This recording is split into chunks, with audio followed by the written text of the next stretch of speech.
Hello everyone, my name is SKYROCKET, and the new trailer for Tokugawa EOS just dropped, and he will be the second leader that is leading Japan. With this video, I wanted to take the opportunity to do a deep dive and talk more about his trade-centric abilities and how they are going to work with more city builder-centric civs like Japan in mind. It's interesting because unlike some of the more militaristic leaders such as Caesar, who is entirely devoted to conquering other people and pushing their shit in, so to say, and quite literally speaking, EOS, despite being branded with a Great Commander title and being in the Great Commander pack, which is obviously focused on conquest, he has a fairly isolationist ability, which is very fitting for his leader ability and Japan's history, but I don't know if it is necessarily a great addition to the Commander's pack. That said, compared to Abraham, Nzinga, and Saladin, I'm not really expecting too much out of the theming going forward, and I'm not going to hold Civ 6 to that because I really like Bakuhan. And Bakuhan is interesting because it is another ability that is in line with punishing the player in certain regards. It gears you and leads you towards a unique playstyle, but there are some powerful boons that go along with it because Bakuhan provides international trade routes with a minus 25% yield and tourism, but domestic trade routes provide +1 culture, +1 science, and +2 gold for each specialty district at the destination, which is incredibly powerful late game because not only do specialty districts synergize very well with Japan's ability of stacking them close to each other, but you're already going to be having them quite close to the city center anyway, just in line with the city planning in general. This may be a SKYROCKET cringe moment as the younger generation calls it, but I have to gush a little bit about this ability because not only is it historically accurate in my opinion, but it also takes pages out of Lady Six Sky's book. For whatever reason, Firaxis really likes the Maya because they keep buffing them, and not only that, but they have kind of lent that to Tokugawa and his second part of his ability. I can recall the vivid fever dreams I had when Six Sky first was put out and everyone released all of these different intricate detailed grids for the most optimal Six Sky strategy, and while, of course, none of them ever really worked because of mountains and RNG and things like that, they were very entertaining to theorize and theorycraft with, and that is one of the most fun parts of Civ 6. And I'm going to be doing a bit of theory crafting here in the video with the Tokugawa build I'm going to be putting forward, but I really like this ability because cities within 6 tiles of Japan's capital are 100% loyal, and after researching flight, these districts within the capital, I believe, I don't think it applies to districts outside of the capital, receive +1 tourism for every district. I think the real power lies more in with the flavoring of this because with the Edo period, Tokugawa sought to unite or unify many of the different warring states under his rule, and my Japanese history is terrible, but I do like the fact that they are at least paying homage to that with making the capital the nexus and the lesser states around Japan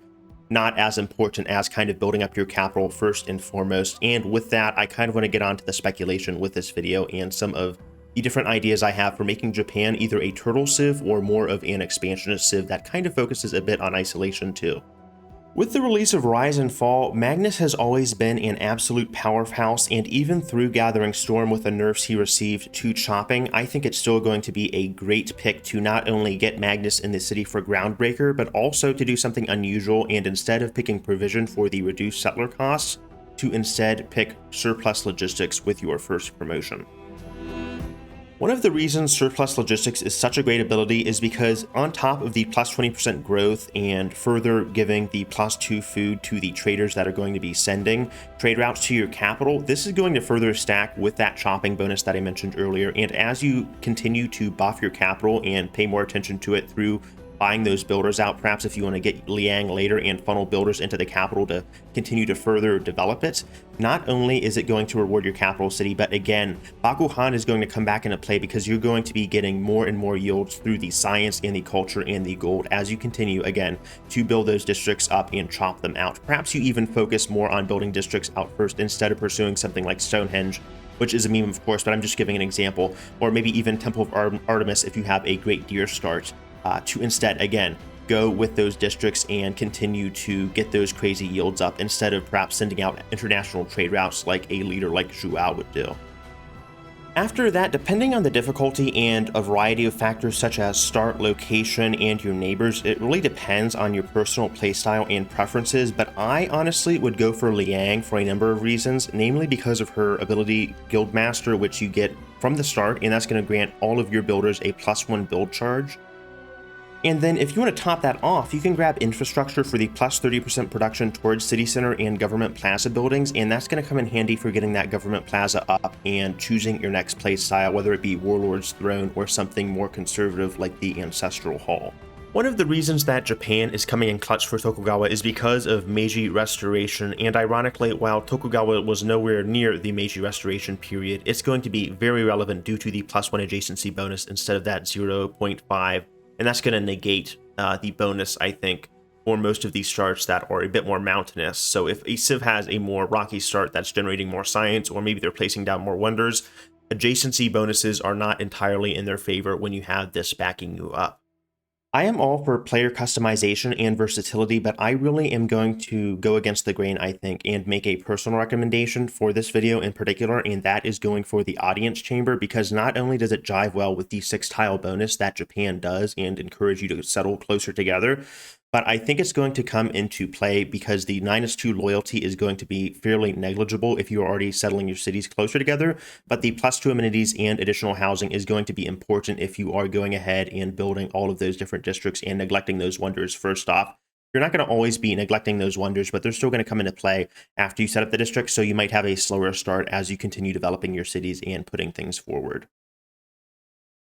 After that, I think it would still be safe to continue developing and promoting Liang and Magnus for their additional abilities in the future to kind of continue with that turtle playstyle, but again, entirely up to you. With that said, I think that's a great opening first moves. Make sure to grab Magnus, make sure to grab Liang, and capitalize development on that capital city of Edo. I don't know what the capital city is going to be called, but whatever that city is, I would consider, one, following ahead with the bonus and settling cities at least close to that before you make any big plays and aggressively forward settle. But once you have all of that infrastructure up and you have a good defensive army, I would consider, once you have research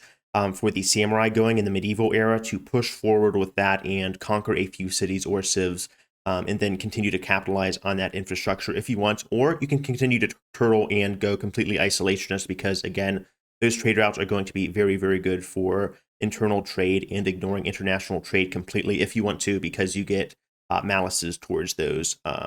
international trade routes. So that's going to be it for today's video. I wanted to make a brief guide helping you guys catapult your game forward as Tokugawa, with a few tips and leaving a few things open too for you to insert or customize, I guess, depending on your start and all of those varying factors, depending on RNG Jesus, of course. But if you are interested in any future videos or commentary from me, please let me know what topic you'd like to see. Otherwise, I have some videos on Civ 6 that are talking more about some of the past leaders and some of the leaders coming into the future. So if you want to check that out, please feel free and go ahead. I also have a video covering some of the leaks with Nader Shah and their other leaked abilities. So if you want to check that out or recommend me any topics in the future, please feel free to go ahead and let me know in the comment section below. This has been Forex Extraordinaire. Love you guys, and I hope to see you guys later. All right, peace.